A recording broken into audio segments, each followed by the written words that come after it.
दोस्तों, तो इस वीडियो में बात करेंगे कुछ फंडामेंटली स्ट्रॉन्ग एसएमई कंपनियों के बारे में।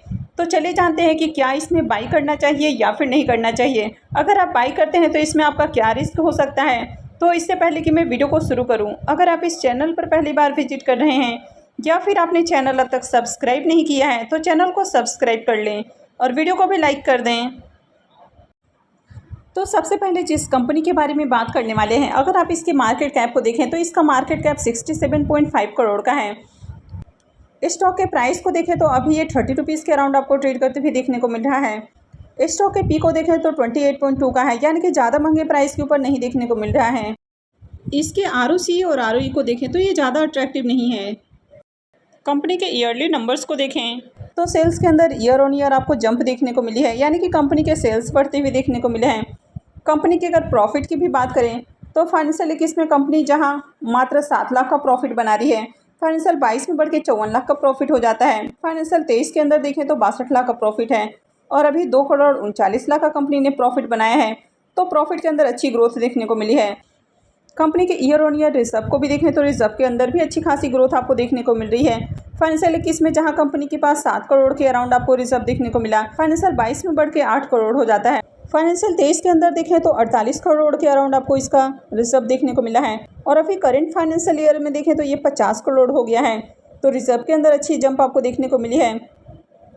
कंपनी के अगर बोरोइंग्स को देखें तो कंपनी के बोरोइंग्स आपको बहुत ज़्यादा देखने को नहीं मिलते हैं, यानी कि कंपनी के ऊपर मात्र 2.79 करोड़ का डेट है।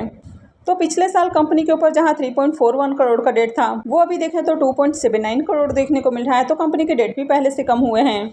इस कंपनी के कंपाउंडिंग सेल्स ग्रोथ को देखें तो 3 सालों में 193% का सेल्स ग्रोथ आपको देखने को मिला है। वहीं प्रॉफिट ग्रोथ को देखें तो इसका जो कंपाउंडिंग प्रॉफिट ग्रोथ है वो 224% देखने को मिल रहा है। इस कंपनी के शेयर होल्डिंग पैटर्न को देखें तो कंपनी में प्रमोटर्स की होल्डिंग जहां पहले 65% आपको देखने को मिली, वो अभी देखें तो 61.34% देखने को मिल रही है। यानी कि पिछले क्वार्टर के मुकाबले इस क्वार्टर में कंपनी के प्रमोटर्स की होल्डिंग आपको कम होती हुई देखने को मिली है और पब्लिक की होल्डिंग इंक्रीज हुई है और अभी 38.66% की होल्डिंग आपको देखने को मिल रही है। अब यहाँ पर FIIs और DIIs की होल्डिंग आपको देखने को नहीं मिल रही है। तो ये कंपनी है Pace e commerce venture limited. तो ये एक ई कॉमर्स प्लेटफॉर्म कंपनी देखने को मिलती है जहाँ पर चिल्ड्रंस फर्नीचर, बेड, हाउसवेयर और काफ़ी तरह के एसेंशियल्स आइटम आपको देखने को मिल जाते हैं। तो कंपनी यहाँ पर लार्ज रेंज ऑफ प्रोडक्ट आपको सेल करते हुए देखने को मिलती है। तो अगर आप इसके डेली चार्ट को देखें तो यहाँ पर आप देख सकते हैं कि यहाँ पर आपको स्टॉक सर्किट में देखने को मिला और तीसरे दिन भी इसमें आपको शानदार उछाल देखने को मिला।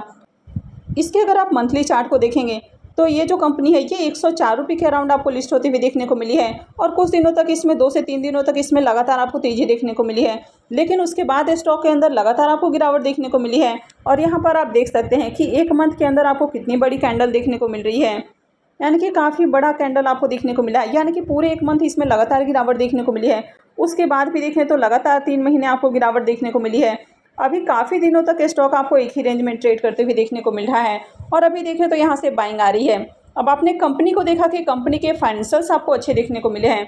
हालांकि जिस पीरियड में ये कंपनी आपको गिरती हुई देखने को मिल रही थी उस दौरान भी देखें तो कंपनी के फाइनेंशियल्स आपको बढ़िया देखने को मिले हैं, यानी कि कंपनी के अगर ईयर ऑन ईयर नंबर्स को देखें तो उसमें लगातार आपको जंप देखने को मिली है। इसके बावजूद भी यहाँ पर देखें तो कंपनी के चार्ट के अंदर आपको गिरावट देखने को मिल रही है।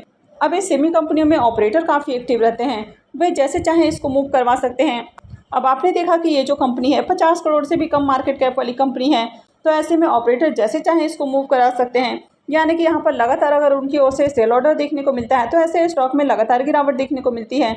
वहीं अगर बाइंग ऑर्डर होता है तो इसमें फिर लगातार आपको तेजी देखने को मिल सकती है, यानी कि पूरी तरह से ऑपरेटर ड्रिवन स्टॉक आपको देखने को मिलता है। और इसी कारण जो एसएमई कंपनियां हैं वो अच्छी होने के बावजूद भी इसमें रिटेलर्स का इन्वेस्टमेंट काफ़ी रिस्की हो जाता है। तो जिन्होंने भी इसमें हाई प्राइस के ऊपर बाई किया होगा उनके देखें तो 90% तक स्टॉक में आपको गिरावट देखने को मिली है, यानी कि 90% जो वेल्थ है वो आपको ख़त्म होते हुए देखने को मिला है। हालांकि पिछले कुछ दिनों से देखें तो इसमें थोड़ी सी तेज़ी देखने को मिली है। तो अभी भी देखें तो स्टॉक अपने ऑल टाइम हाई से 70% से ज़्यादा डिस्काउंटेड प्राइस के ऊपर देखने को मिल रहा है। तो इस सेमी आईपीओ में कभी भी होल्ड करना बहुत ज़्यादा रिस्की हो सकता है। हालांकि कंपनी के बिजनेस को आपने देखा कि कंपनी का बिजनेस अच्छा देखने को मिल रहा है, फाइनेंशियल्स भी काफ़ी अच्छे हैं, लेकिन इसके बावजूद भी स्टॉक के प्राइस के अंदर लगातार गिरावट देखने को मिली है। ये कंपनी अक्टूबर 2022 में लिस्ट हुई है और उसके बाद से देखें तो लगातार गिरावट है। पूरे 23 और 24 में देखें तो 6 मंथ बीत चुके हैं। तो अगर किसी में इतना पेशेंस है कि अगर उनका 90% जो वेल्थ है वो डिस्ट्रॉय हो गया है और उसके बाद भी उसको होल्ड करके बैठे हुए हैं, वे लोग ही इसमें पैसा बना सकते हैं। अब यहाँ पर ज़रूरी नहीं कि यहाँ से आपको नीचे और स्टॉक गिरते हुए नहीं देखने को मिलेगा। हो सकता है कि कंपनी के नंबर अच्छे आने के बावजूद भी इसमें गिरावट देखने को मिल जाए। ईयर ऑन ईयर आपने इसके नंबर्स को देखा कि कंपनी के नंबर्स अच्छे हैं, उसके बाद भी प्रमोटर्स की होल्डिंग आपको कम होती हुई देखने को मिली है। अब बहुत बार सेमी आईपीओस में आपको निकलने का भी मौका नहीं मिलता है, क्योंकि यहाँ पर लिक्विडिटी कम होती है और स्टॉक लगातार आपको सर्किट के अंदर ही खुलते हुए देखने को मिलते हैं। एक और कंपनी की बात करें तो इसकी अगर मार्केट कैप को देखें तो 13 करोड़ का मार्केट कैप आपको देखने को मिल रहा है और स्टॉक का जो प्राइस है वो 10 रुपये से भी कम आपको देखने को मिल रहा है, यानी कि 9 रुपये 74 पैसे का स्टॉक है।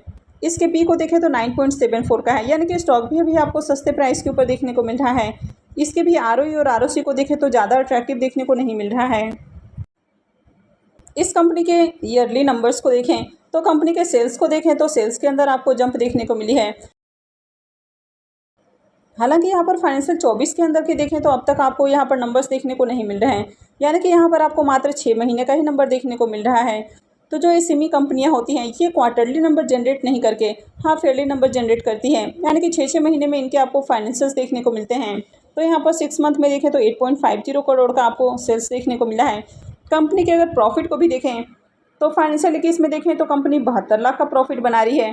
फाइनेंशियल 22 के अंदर देखें तो 1 करोड़ से ज़्यादा का प्रॉफिट है। फाइनेंशियल 23 के अंदर देखें तो 1 करोड़ 62 लाख का प्रॉफिट है, तो शानदार प्रॉफिट है। और फाइनेंशियल 24 के अगर 6 मंथ में ही देखें तो यहाँ पर 1 करोड़ 36 लाख का प्रॉफिट है। तो प्रॉफिट के अंदर देखेंगे तो शानदार जंप आपको देखने को मिल रही है। कंपनी के अगर रिजर्व को भी देखें तो कंपनी के रिजर्व भी आपको लगातार बढ़ते हुए देखने को मिले हैं।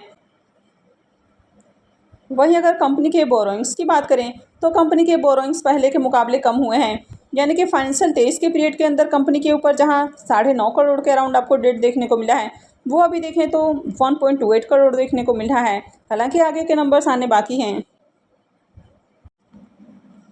अब आपने देखा कि कंपनी के फाइनेंशियल्स आपको अट्रैक्टिव देखने को मिले हैं।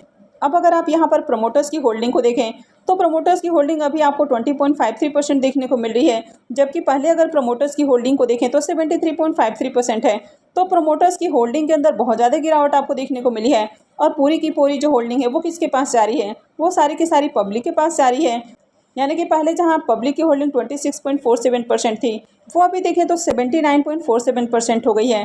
तो बहुत सारी सेमी कंपनियों या पेनी स्टॉक्स में देखें तो वहां पर आपको पब्लिक की होल्डिंग बहुत ज़्यादा देखने को मिलती है, यानी कि जैसे जैसे प्रमोटर्स की होल्डिंग कम होती जाती है वे सारी होल्डिंग आपको पब्लिक के अंदर ट्रांसफ़र होती हुई देखने को मिलती है। तो यहाँ पर भी देखें तो प्रमोटर से ज़्यादा पब्लिक के पास आपको होल्डिंग देखने को मिल रही है। वैसे आपने कंपनी के फाइनेंशियल्स को देखा कि कंपनी ने अच्छे फाइनेंशियल्स पेश किए हैं, उसके बावजूद भी प्रमोटर्स की होल्डिंग आपको कम होती हुई देखने को मिली है और बहुत ज़्यादा कम हुई है। और ये कंपनी है इवोक रेमेडीज़। तो ये कंपनी फार्मास्यूटिकल फॉर्मुलेशंस और एलाइड प्रोडक्ट के ट्रेडिंग के बिजनेस में आपको देखने को मिलती है। तो यहाँ पर भी अगर आप स्टॉक के मंथली चार्ट को देखेंगे तो यहाँ पर भी आप देखेंगे तो स्टॉक के अंदर लिस्टिंग के बाद से गिरावट देखने को मिली है और उसके बाद काफ़ी महीनों तक स्टॉक आपको एक ही रेंज के अंदर ट्रेड करते हुए देखने को मिला है और अभी स्टॉक इस रेंज को तोड़कर नीचे जाते हुए देखने को मिला है। तो कभी भी इस तरह के स्टॉक के अंदर आपको होल्ड करके नहीं रखना चाहिए।